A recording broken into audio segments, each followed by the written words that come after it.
welcome to this roundtable on Oceanic Asia. My name's Tim Bunnell. I'm currently director of the Asia Research Institute, or ARI, that has organized and is hosting this event.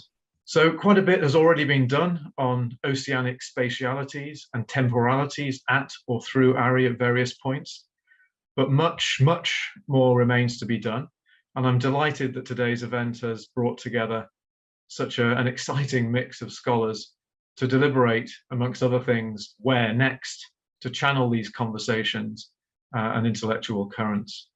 And the very final thing I have to say is that I hope at least some of you tuning in from around the world will continue to engage with ARI on oceanic and other key themes during the Institute's next 2 decades. Thank you again, everyone. And Ian, I think it's over to you. Thank you so much, Tim. I'm just delighted to be there. For those of you whom I have not met, my name is Ian Miller. I use the he series of pronouns, and I'm lucky enough to teach history at Harvard University, where I work on histories of climate, energy, and environment, as well as oceanic history. I'm delighted to welcome everyone here today for our roundtable, Oceanic Asia, Global History, Japanese Waters, and the Edges of Area Studies.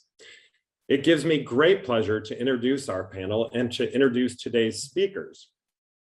We're here today to listen to an impressive group of scholars who underline the global nature of the questions we're asking in today's discussion, the impacts of oceanic history, and the diversification of a field that not too long ago was not central to what we do, and now is at the center of an ongoing oceanic turn across the humanities, social sciences, and within history, most certainly. We're joined by Professor David Howell, batting for the home team for Harvard University, Dr. Stefan Hübner, who of National University of Singapore, whom has really been the heart and soul of so much of this work, and indeed who instigated the broader set of projects of which this is a part. Professor Manako Ogawa of Ritsumeikan University in Japan, Professor Sujit Shivasundaram, excuse me, Sujit, at University of Cambridge, who is in many ways leading this turn more broadly, Associate Professor Takehiro Watanabe at Sophia University, and Professor Nadine Hei of Osaka University. It's a really remarkable group, and the work is great fun. I also want to note something, the obvious for those of us who are involved in this project. We are none of us here by accident. We may be scattered across the globe, but it is NUS and ARI that's brought us together. And this conference or this panel very much feels like we've come full circle. Our format today is admirably nimble. Each of our authors is going to offer about 5 to 7 minutes of kind of presentation and thinking, a kind of snapshot intervention, drawing out original research and thinking. We're going to talk about early modern castaways, late modern oil platforms, Hawaiian fishing fleets, and the flavor of rivers, or what David Armitage, who is another leader in this field, and others in the field have come to talk about as terraqueous histories, those that blend the land and the sea, without losing track of the fecund differences between each and amongst them both. We're also going to talk about the master species of the Japanese table internationally, tuna, and the creatures who consume them. Finally, last but not least, before we begin with David Howell, I want to pause again to thank Professor Bunnell, the director of the Asia Research Institute, to thank the members of the Institute, to thank the remarkable staff who pulls off these complicated events with seeming ease, and we know how difficult this is in the context of COVID. Thank you for making it so easy and productive for all of us. And finally, I'd like to thank our speakers and our audience for being here. Thank you for joining us all. We'll begin with Professor David Howell. Thank you so much, Ian, for the introduction, and thank you for giving me the opportunity to join you all today. I've subtitled my presentation, 3 Anecdotes on the Way to a New Perspective on Early Modern Japan in the Pacific. So anecdote number 1. In 1825, the writer 𝐀𝐂𝐓𝑑𝐀𝐂𝐓 wrote a short account of a mysterious vessel, an utsuro bune, or hollow boat, that washed up at a village on the Pacific coast of Japan in 1803. The boat carried a single passenger, a young woman.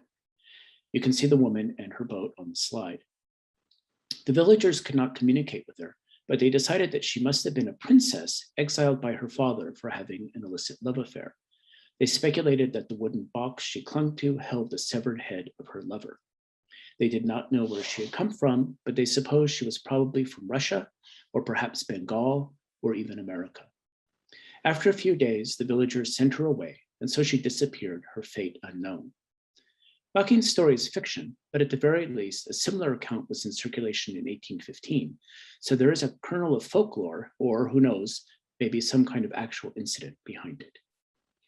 Nowadays, the story of the flying saucer-like hollow boat is offered as proof of an alien visitation to 19th century Japan, and in a way that is not too far from the purpose it held in 1825. At the time, Japan was mostly closed to formal contact with the world beyond East Asia, and what intercourse there was occurred across the Sea of Japan and the East China Sea, not the Pacific. Indeed, at the time, the Japanese did not even conceive a single vast body of water. Yet the ocean was not quite outer space. By 1825, there had been many sightings of British whaling vessels off the coast where the hollow boat had supposedly landed, and a steady trickle of other ships from Russia, Britain, and the United States had approached the country. The hollow boat story fits into a narrative of something's out there, but we're not quite sure what. Anecdote number 2. This anecdote is about a real-life Robinson Crusoe named Nomura Chohei. He was shipwrecked in 1785 when his cargo vessel was caught in a storm and carried off on the Kuroshio Current, or Japan Current. Chohei and 3 companions landed safely in Torishima, a small volcanic island south of modern-day Tokyo. Within 2 years, the others had died, leaving Chohei by himself. For the next 3 years, he survived alone, living largely on the raw flesh and eggs of albatrosses, until the crew of another shipwrecked vessel joined him in 1788. In 1790, yet another crew landed on the treeless island as well.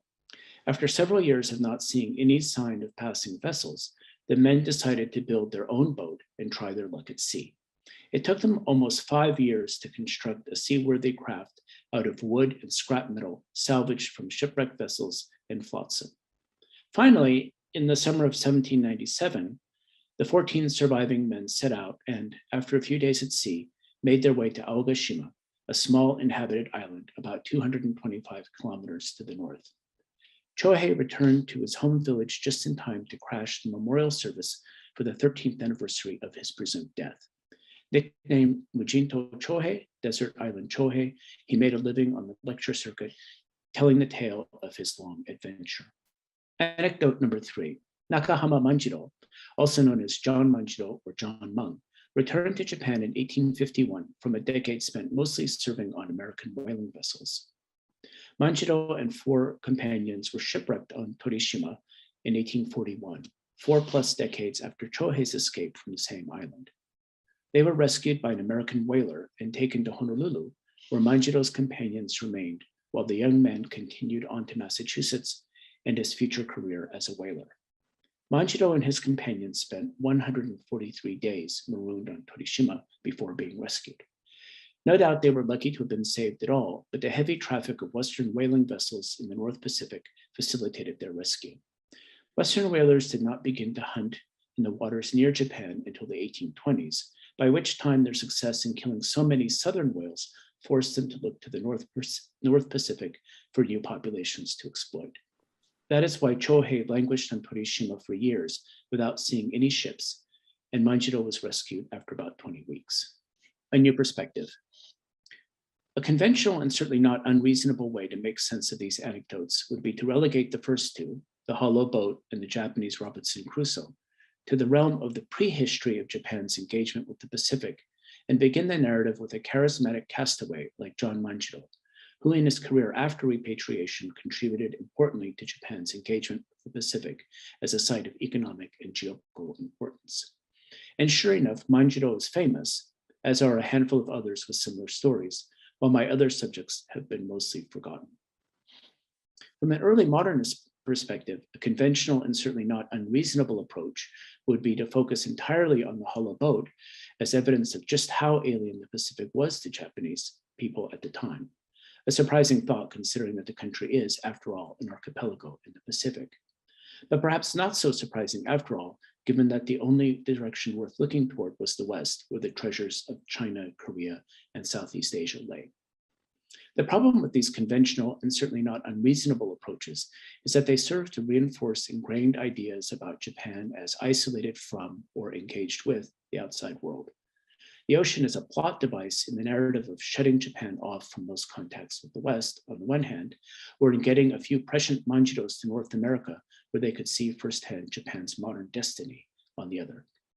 In any case, there are actually countless stories of mysterious vessels and castaways landing in Japan, and Japanese castaways ending up on the Asian mainland, Southeast Asia, and even North America during the early modern period. An oceanic perspective on early modern Japanese history would write these stories into a narrative set on the ocean, with the ocean as agent rather than prop, giving equal weight to those stories that eschew teleology as to those that connect somehow to Japan's eventual opening up to trade and diplomacy with the Western world. Thank you. Stefan Hübner will offer our next presentation. Thank you, Stefan. Okay, thank you, Ian. So thanks again to Tim, Ian, the events team, and all of you for being here. So when we think about the Japanese archipelago, we usually imagine islands of various sizes inhabited by humans and other species. However, during the second half of the 20th century, offshore oil and gas drilling platforms contributed to the growth of another artificial archipelago, this platform archipelago, as I will call it here. Like other Japanese islands, created an amphibious space in which terrestrial and marine habitats interacted with each other. Okay, on its dry parts above the water, it created a new habitat for humans, engaged in exploring and exploiting offshore oil and gas fields located below the seabed. Simultaneously, on its submerged parts, the platform archipelago provided a new reef-like underwater habitat full of marine species naturally occurring around the islands, and potentially also alien species, even though this is not the kind of alien species that we were talking about in the first presentation. Ships were designed to move at high speed between ports. Platforms, in contrast, usually were towed at low speed and were built to remain stationary for long periods of time. The result was the growth of complex, self-sustaining ecosystems of marine bacteria and fungi, algae, barnacles, sponges, tube worms, moss animals, mussels, corals, oysters, crabs, sea stars, various fish, and other species. In my talk, I want to discuss why and how this platform archipelago enabled technologically advanced adaptation to unstable aquatic spaces, and the consequences for humans and marine species. The question of adaptation is important because as of 2018, the Intergovernmental Panel on Climate Change and other expert groups consider mitigation of climate change and rising sea levels no longer fully possible. Instead, they focus on a combination of mitigation and adaptation.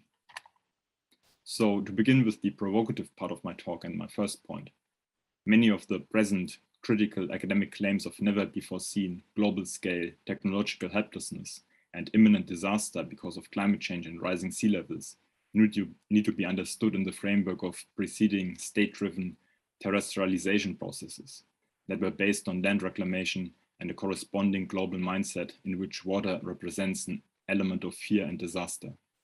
In scholarly publications in the humanities, including Asian and Japanese studies, adaptation and an amphibious perspective are regularly either overlooked or at best superficially covered.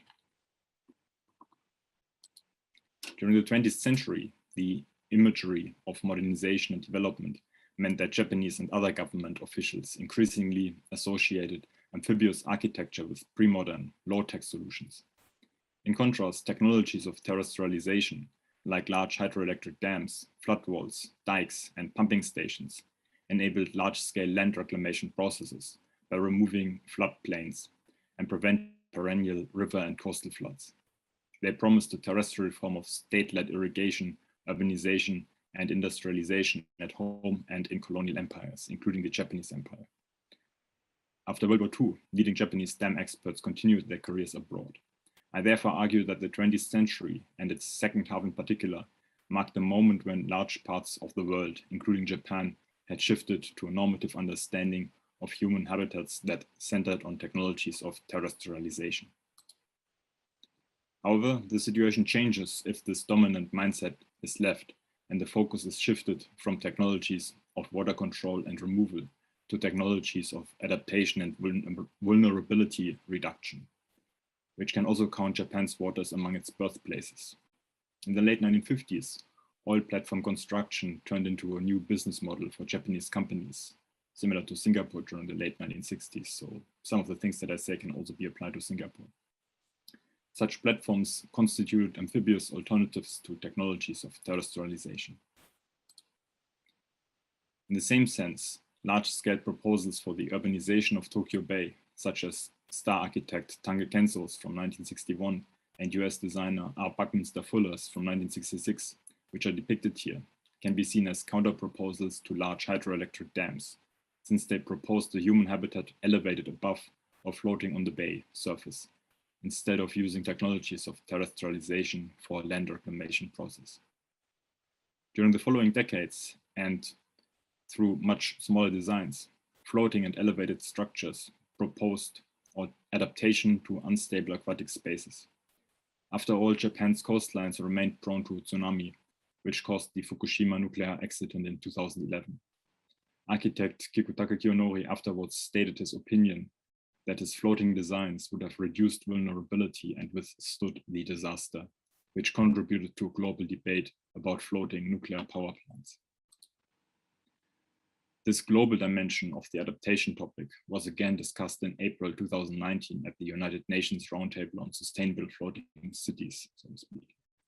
Moreover, floating high-tech homes and numerous other platformic structures like floating solar panels and offshore wind turbines followed the same idea of adaptation to climate change and sea level rise affected, flood-prone, and generally unstable aquatic spaces. My second shorter point is that the adaptation process of marine species in certain cases turned too successful. I do not want to turn human adaptation strategies into a complete success story, since they also result in potentially unharmonious multi-species assemblages. After all, many human stakeholders did not appreciate potentially invasive alien marine species moving together with platforms. The platform archipelago, comprising platforms constructed in Japanese waters, platforms being towed to Japan for maintenance purposes, and a few platforms drilling oil and gas in Japanese waters, created a new marine geography that enabled marine species to spread between platforms, ships, and the rapidly expanding number of coastal structures with hard surfaces made from steel or concrete. In that sense, what happened here is reminiscent of the so-called shipworm epidemic or bioinvasion in US and other waters between the 1860s and 1940s, which was the result of a rapid expansion of wooden coastal structures like wharfs or oil derrick hosting piers of the early offshore oil industry, in combination with increasing ship traffic of wooden ships. One example for transoceanic journey are the bay barnacles, who due to favorable habitat conditions on the steel jacket of platform Maui A, survived the documented translocation in 1975 from Japan to New Zealand's waters. They did not establish themselves, most likely being removed during an inspection upon the jacket's arrival. But due to shifting perspectives in environmental and bioinvasion management, bay barnacles eventually played a prominent role in New Zealand's risk analysis in 2011. On the other side of the Tasman Sea, the Australian government in 2016 classified the bay barnacles as an invasive alien species of extreme risk. Altogether, the platform archipelago made an inspirational contribution to the construction of floating or elevated high-tech structures, including homes, demonstrating individual and collective human agency in adapting to a transforming world. The related vulnerability reduction for certain marine species who became more able to survive transoceanic journeys, nevertheless was actually too successful, I argue, in the view of many human stakeholders from Japan, New Zealand, Australia, and elsewhere. Thank you. We'll be joined next by Professor Manako Ogawa, Welcome, Manako. Thank you very much for introducing me. I'm Manako, and I'm a scholar of American studies. Today, I will talk about the collaboration and confrontation of among those of the Japanese fishing industry, international non-governmental organizations or NGOs, the territorial government of Hawaii, and White House in Washington, D.C. over the development of the fishing industry in Hawaii during the first half of the 20th century. Okay, when the first Japanese group came to Hawaii in 1885 as government contract laborers at sugarcane plantations, some of them chose fishing as a profession. Within a couple of decades, the Japanese fisher folk and Japanese-style fishing boat, or sampan, came to dominate local fishing operations. By the 1920s, the fishing industry had grown into the third largest sector of Hawaiian economy behind the sugarcane and pineapple industries. With the expansion of the fish-eating population, in particular, the Japanese and other Asian immigrants, local politicians moved to protect the Japanese fishing business and increase the food self-sufficiency rate in Hawaii.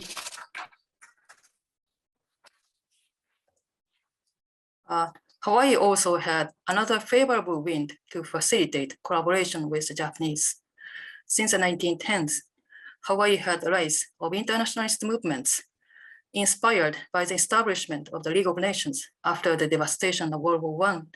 Alexander Hume Ford in Honolulu established the Pan-Pacific Union in 1917.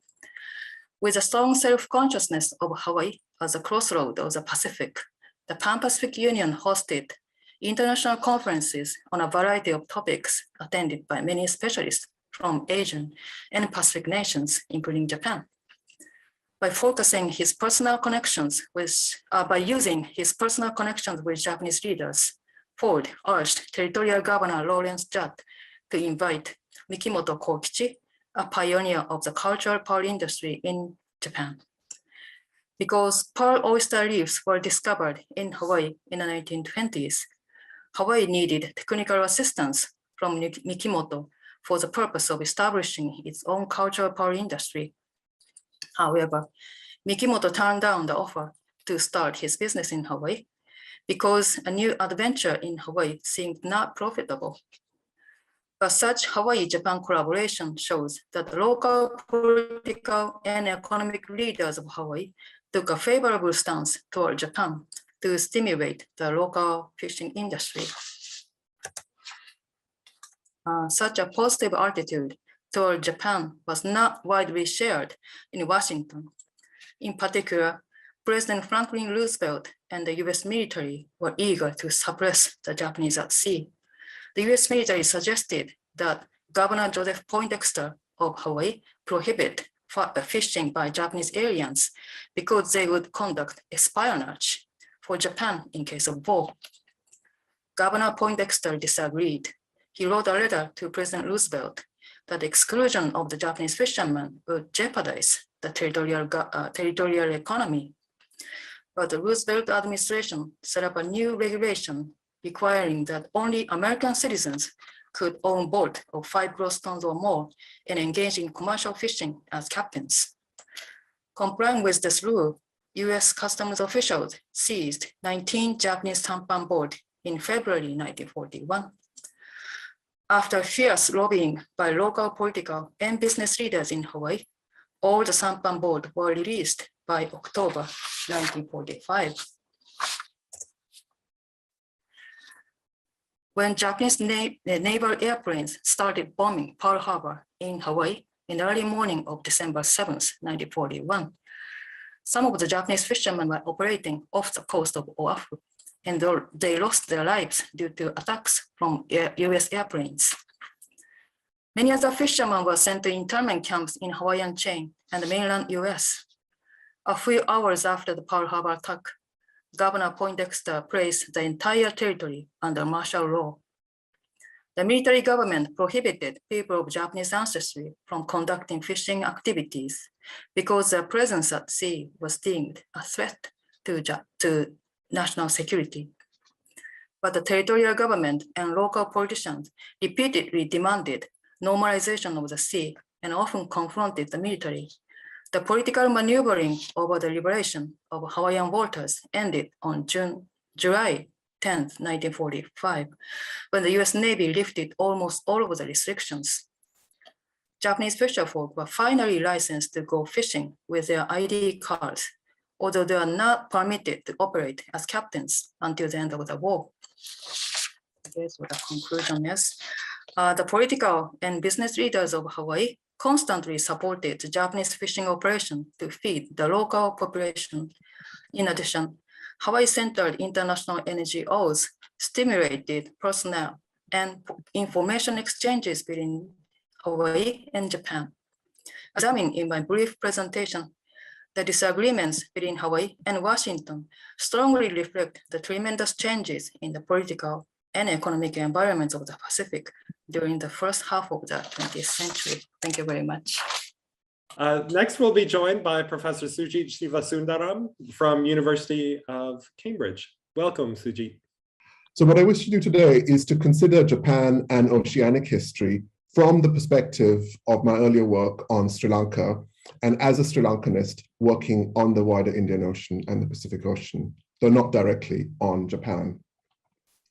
So the first thing to say, of course, is that both Sri Lanka and Japan are islands at the boundaries of Asia. For me, and this is a point that I made in my earlier work, islands are critical to Asian and world history.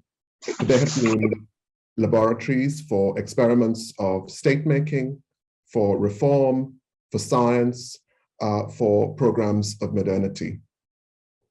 So Asian studies, of course, can very easily fall into an excessive focus on mainlands. But in the case of Sri Lanka, this has involved this sort of island status and the critical status of it as an island, the participation of multiple invaders who took the island because it was an island and so useful for programs of wider annexation. And also, as I have argued, in the British moment, they could make it an island and make it an island intellectually, culturally, environmentally, and governmentally as well. The position of islands in the ocean, in turn, has meant that they have served as jumping off points, in the case of Sri Lanka, for Buddhist monks or Muslim merchants, or indeed for plantation systems or for pearl fishers. If so, what does islanding mean for the Japanese case? Indeed, new work shows, and some of it is represented here, that Japan also sought to place itself as an archipelago in the Pacific, and that it too was a string of islands which stood for empire and nation in turn as we go into the period covered in some of the talks. In other words, an island-centric method works differently, but can yield useful results at both these ends of Asia. But thinking with Sri Lanka in order to come to Japan is not only about comparison, but there are deep connections between these two islands in the making of the 19th and 20th century. So in growing up in Sri Lanka, one distinct story I recall is the tale of how Japan was exporting human eyes from the island. I've now done some research because I kind of worried that this is the kind of story that a child might dwell on too obsessively. But in fact, Japan is one of the largest exporters of human cornea from Sri Lanka, extracted from dead bodies for transplants in living people. A former president of Sri Lanka, J.R. Jayawardena's cornea was divided into two and implanted into two Japanese patients. He died in 1996. So there's this Buddhist belief that there's a great deal of merit to be gained by gifting eyes, and this sits within the close Japanese connections with Sri Lanka's eye bank. Giving eyes and keeping them biologically stable over vast distances is a story of science and technology acting over distance. Indeed, in Sri Lanka, Japan has, since the 19th century, and this is a sort of prehistory of this, represented a technologically advanced Buddhist state. And it is for this reason that pan-Buddhist sensibilities, as much as science and technology, or indeed ideas of merit, tie these islands together. Some significant aspects of this wider story include the important Sri Lankan Buddhist revivalist Anagarika Dharmapala's engagement with Japan, including an interest in Nichirenism, He visited Japan in 1893, 1889, 1902, and 1913. Thinking with oceans, meanwhile, this relationship of these two island societies is also about ships and geopolitics. In September 2020, in the midst of our pandemic, the Japanese warships Kaga in 𝐀𝐁𝐒𝐓𝑑𝐀𝐂𝐓 visited the port of Colombo. One press release noted, as maritime nations with time-honored friendship, Sri Lanka and Japan have been working closely to promote peace, stability, and prosperity for the Indian Ocean, in the heart of which Sri Lanka is located. Japan then is committed to a free Indian Ocean, which, by the way, is a direct critique of Chinese strategy in investing in ports such as Colombo and Hambantota, and in the south of Sri Lanka as well. And this sort of whole debate about China and Japan and port building alongside India's involvement as well carries on and rumbles on with a lot of controversy to the present time as Chinese efforts with $15 billion project in Colombo are proceeding apace. Now, I'm not a specialist on Japan's relations with Sri Lanka, but the point I make here is that distant islands, in addition to sharing comparative histories in the modern world, need connections with each other to sustain their places in the midst of politics directed from land masses. This is why Pan-Buddhism or Pan-Asianism was significant to the relation between Sri Lanka and Japan, and also why Japan is not forgotten in this new moment of geopolitics with the rise of China in the Indian Ocean. So to conclude, Japan's ocean stretches into the Indian Ocean. It's not just a Pacific story. And I'd love to see work done by Japanese studies scholars more and more on the Indian Ocean too. And thinking comparatively and connectedly, we might bring into such an account ideas such as Buddhism and Asianism, as much as the techniques and financing of survival in a continuously modernizing and environmentally and politically changing world. Thank you. Our next speaker will be Takehiro Watanabe from Sophia University in Japan. Welcome, Tak. So this talk titled Flavor of Rivers, Salmon Cows, and Tree Planting and Fishers in Eastern Hokkaido, Japan, is in the book that has been mentioned earlier, and the chapter chronicles how salmon fishers tried to stop the government from cutting down an ancient Ainu forest. And the Ainu are a group of people indigenous to northern Japan, and the forests were chopped down to create dairy farms because they were worried about, and these fishers are very worried about pollution of their coastal fishery ground.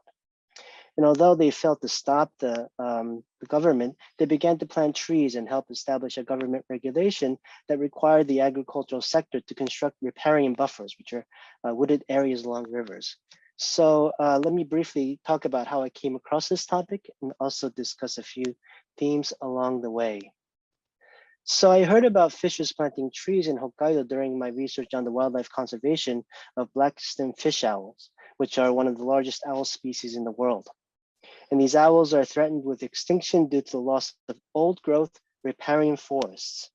Now, why would the disappearance of ancient forests near rivers affect the survival of this bird species? Well, you can imagine from the name that they eat fish in rivers, so and including salmonids. So that's one thing. And it also nests in the hollows of trees that are large enough to hold this very big owl. So only old trees, big trees will do, and therefore old growth riparian forests. Now I met some farmers and fishers who are members of a community group involved in the protection of these owls. And every year they hold these tree planting events at the head of the Nishibetsu River, which is the river that I write about, in order to restore the forest habitat for these owls. And I soon realized that there are many tree planting events in Hokkaido involving fishing communities and that their origin was very local. In the 1980s, a women's group in the fishing community located at the mouth of the river led the first Hokkaido-wide community tree planting event. And it is these women now in their 70s and 80s whom I had a chance to talk to, who use this phrase, flavor of rivers, to refer to their worry that salmon will no longer return to their local river. And since salmon is an important fish for many North Pacific communities, I decided to look a little bit deeper into this history. Now, one of the themes that I wanted to highlight was the way non-scientists like fishers and farmers use science. In Hokkaido since the 1950s, a vast mosaic of forests and wetlands was transformed into farmland, some of it with World Bank money. And what were the ecological consequences of this development? Well, the fishers knew and felt this consequence slowly in their work and their living environment, but it was only with science that their knowledge would be actionable. They had to learn about salmon and forest food web ecology, hydrology of forest and farmland, how to monitor pollution of rivers and coastal waters, and so on. I was amazed, for example, at how these fishers in the 1970s took their boats down the river, documenting the pollution with an 8mm camera. I also argue in my paper that Japan's public discourse on industrial pollution, such as the famous Minamata mercury poisoning case, actually served to obfuscate the hydrological problems that these fishers faced. Also, practicing science probably required a leap of faith for these fishers and farmers who had reasons to doubt the intentions of state scientists, and especially in a region that was treated as a quasi-colonial backwater. So I wanted to explore the performative and political dimensions of how this fishing community practiced science. Another theme that I wanted to foreground was the way that land governance and ocean governance are linked in a direct physical way by salmon and rivers. Many accounts of the modern era present the well-worn narrative of imperial powers grabbing land and ocean, at the same time extending land-based institutional arrangements to the sea, right? So the movement here is from the land to the sea. But I wanted to suggest a more meandering storyline. A part of my argument is that the fishery industry looked landward due to Japan's acceptance of fishing agreements in the North Pacific, and that was a major factor in the institutionalization of riparian buffers in Hokkaido. Before the 1980s, coastal waters were just parking lots for their long-distance fleets, but when they no longer could fish in the high seas, these parking lots became an important fishery ground for the community's economic survival, and the fishers became concerned about their environmental conditions. And because these coastal waters are affected by rivers and the water upstream, the change also had implications for land use governance, rivers, wetlands, forests, mountains, farms, and ultimately cities. So here, salmon and rivers are key because they connect land and ocean. Right? Salmon travel and grow in the ocean and then return to their birth rivers inland to spawn and die. And in this process, the salmon bring ocean nutrients inland and nurture forests. So the term salmon forest, for example, has now become a popular term, especially in the Pacific Northwest. Salmon have played a part in shaping territorial claims in the North Pacific. Right? Many historians, I'm an anthropologist, by the way, but many historians have helped me to understand that the role of fishery industry in Japan's military expansion was very important. And agreements and laws concerning salmon fishing in the Pacific have evolved over time. And there was general effort to stop Japanese fishers from catching salmon in the high seas. But in the 1990s, Japan finally complied with the salmon ban.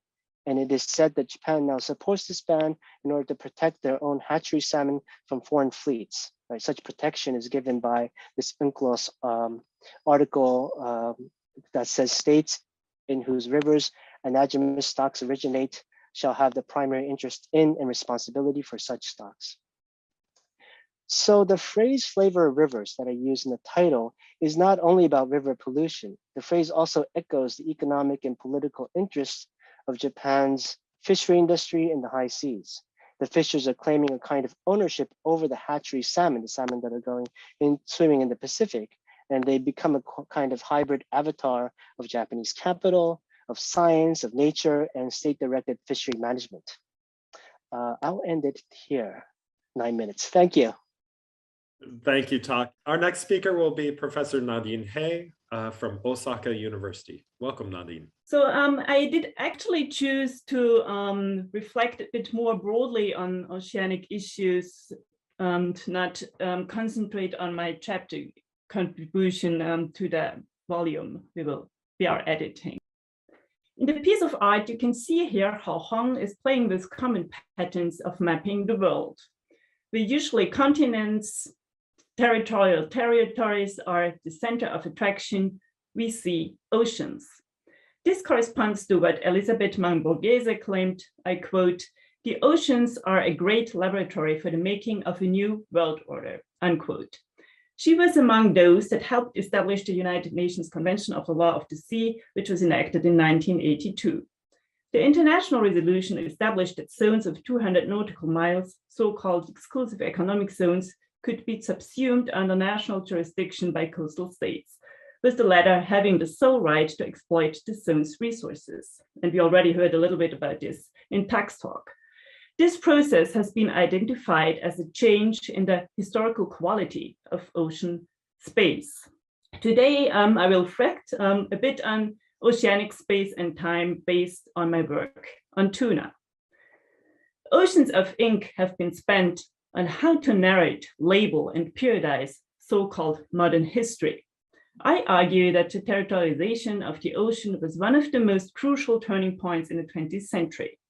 In terms of scale, it is the most planetary remapping of the globe in this period in the 20th century and maybe even beyond, something we could discuss, including an oceanic view. When we think about territory and territorialization, helps us deepen the analytical value of it by considering verticality more consequently. The idea of including more and more seamounts into the territory of states led to a scramble of the oceans and imaginations of what has been named by some volumetric sovereignty.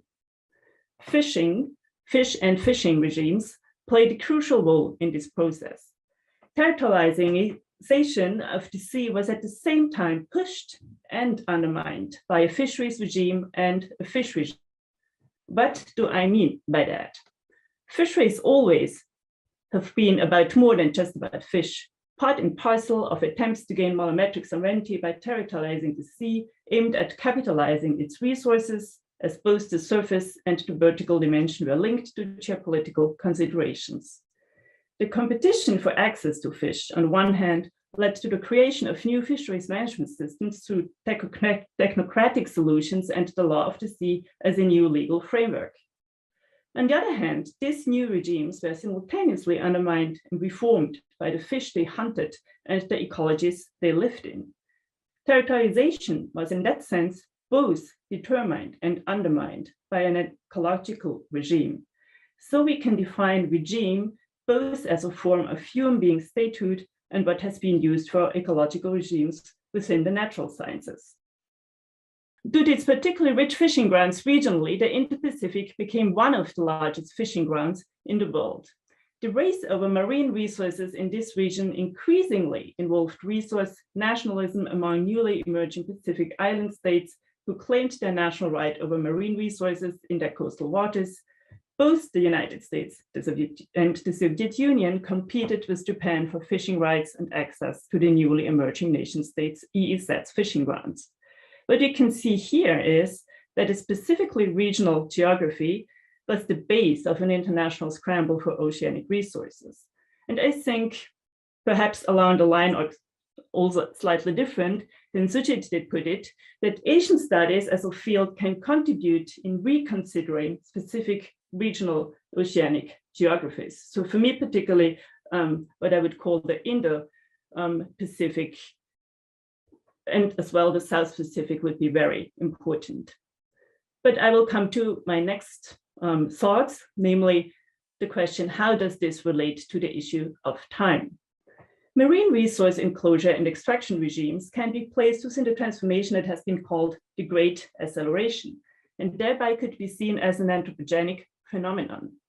On the one hand, particular human environmental or bodily knowledge was indispensable in this process. On the other, capital-intensive high-tech fishing and cooling methods, as well as transportation, changed patterns of labor on the sea when harvesting fish, as well as its commodification. It not only had a profound impact on the life cycles of the fish and oceanic ecologies, but equally impacted human lives. Capitalist social relations deeply transformed oceanic ecologies, being coupled with human migration in the 20th century. In this sense, I think it is not productive to see the form of oceanic resource attraction as just another indices of the Anthropocene. Similarly, I shy away from simply depicting the territorialization of the sea and its accompanying oceanic regime as a form of the Capitalocene. What Asian studies can offer in this regard is to scale down and show that although capitalist time structured extraction of marine common goods and disease mapping, it was still influenced by oceanic times and temporalities. Certainly, capitalist fisheries work through the sea in particular grounds where fish are present, and with its modes of production, it undermines the environmental conditions for its own reproduction. The drive to create profit has undermined both marine species populations as well as various artisanal modes of fisheries. In the meantime, even though fishes are forced to work on capitalist clock time, this regime is undermined by the oceanic creatures and oceanic time. The life cycles and movements of migratory species have their own rhythm connected to the movement of currents, monsoons, and interaction with changing climate. This is reminiscent, of course, of Goodell's conceptualization of various times, the geographic one, for instance. Time defined as time as measured by human clocks is what fishes had to stick to in the capitalist and industrial mode of fisheries on the vessels. Fish fluctuate, and when they approach a vessel, the team has to labor in the most capitalist way. But fishes are at the mercy of the fish in terms of timing. They cannot overcome the unpredictability of oceanic time and temporalities of the fish and its movements, steered by wind, currents, and much more, undermining the capitalist one. In that process of extraction, the time of marine species does not necessarily follow the narrative of progress or acceleration, as it also fluctuates not simply for anthropogenic reasons, but for climate change, winds, currents, changing for reasons unknown to humans and not only in the area that is now named the Anthropocene. Thank you. Thank you to our presenters, and thank you to everyone for joining us here. We look forward to continuing the conversation. We're very grateful to each of you for your interventions, energy, and contributions. Thank you so much, and thank you, Tim.